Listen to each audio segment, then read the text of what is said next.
കേരളത്തിലെ ബസ് യാത്രയുടെ തുടക്കം സ്വകാര്യ ബസ്സിൽ നിന്നും സർക്കാർ സേവനത്തിലേക്ക്.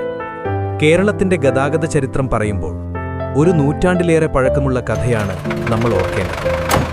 1910-ൽ ജോസഫ് ഓഗസ്റ്റി എന്ന വ്യവസായി പാലാ-കോട്ടയം റൂട്ടിൽ ഒരു മോട്ടോർ ബസ് സർവീസ് ആരംഭിച്ചു.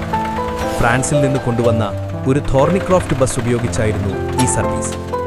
ഇതാണ് കേരളത്തിലെ ആദ്യത്തെ സ്വകാര്യ ബസ് സർവീസ് എന്ന നിലയിൽ ചരിത്രത്തിൽ ഇടം പിടിച്ചത്. കാലം മുന്നോട്ട് നീങ്ങുമ്പോൾ പൊതുഗതാഗത രംഗത്ത് വലിയ മാറ്റങ്ങൾക്ക് തുടക്കം കുറിച്ചു. 1938 ഫെബ്രുവരി 20-ന് തിരുവിതാംകൂർ മഹാരാജാവായ ചിത്തിര തിരുനാൾ ബലരാമവർമ്മ ഔപചാരികമായി സർക്കാർ ബസ് സർവീസ് ഉദ്ഘാടനം ചെയ്തു.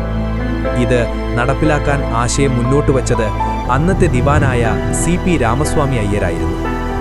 അടുത്ത ദിവസം ഫെബ്രുവരി 21-ന് തിരുവനന്തപുരത്ത് നിന്ന് കന്യാകുമാരിയിലേക്ക് ആദ്യ സർക്കാർ ബസ് സർവീസ് ആരംഭിച്ചു. ഇതോടെയാണ് ട്രാവൻകൂർ സ്റ്റേറ്റ് ട്രാൻസ്പോർട്ട് ഡിപ്പാർട്ട്മെന്റ് അഥവാ TSTD രൂപം കൊണ്ടത്.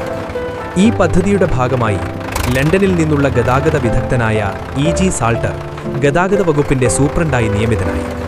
33 ബസ്സുകളുമായി ആരംഭിച്ച ഈ സേവനം തിരുവിതാംകൂറിന്റെ ഗതാഗത ആവശ്യങ്ങൾ നിറവേറ്റുന്നതിൽ നിർണായക പങ്കുവഹിച്ചു. കാലക്രമേണ 1965-ൽ TSTD Kerala state road transport കോർപ്പറേഷനായി മാറി രൂപം കൊണ്ടു. ഇന്നും കേരളത്തിന്റെ ഗതാഗതത്തിന്റെ നാഡിയായി തുടരുന്ന സ്ഥാപനം. ഇതിനിടയിൽ സ്വകാര്യ ബസ് സർവീസുകളും കേരളത്തിൽ വളർന്നു. 1951-ൽ തിരുവല്ലിയിലെ ശ്രീവല്ലഭപുരത്ത് നിന്ന് പെരിയാർ നെല്ലിക്കാമ്പട്ടിയിലേക്കുള്ള റൂട്ടിൽ ആദ്യ സ്വകാര്യ ബസ് സർവീസ് ആരംഭിച്ചതായും ചില രേഖകൾ സൂചിപ്പിക്കുന്നു.